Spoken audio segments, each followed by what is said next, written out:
Molweni, igama lam ndinguLuthando wakaWaTedwa. So into eyenzekayo ndiceliwe nguAkhiwe Magida ukuba ndiphendule ezi questions andiphumelele zona on this side.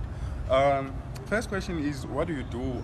I'm a model, so I do a lot of things, but okwangoku I'm basically focusing on modeling yodwa. Second question is, when and where your journey started? It started kakuhle ngo-2017, and then from there zange iphindime ke ngoku. Third question is, what are sacrifices you had to make?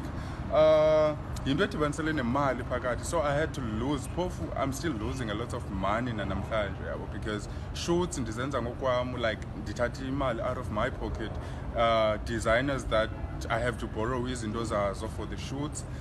So it was imali nento yokuqasha nesikolo, like i-shoots zam, fashion shows zam, yabo yonke laa nto. And what advices would you give to younger artists? I would say umntu has to be who they are, yabo. Give us the real you, because we want to connect with umntu onguye, not umntu ozifeyikhayo. So I think that's the advice I would give to umntu osakhulayo. And on social media you can find me on Facebook on uLuthando Reiki Watedwa, and then on Instagram Reiki the model, like RECKY the model, and then on Twitter nguLuthando wakaWaTedwa. Ndiyabulela.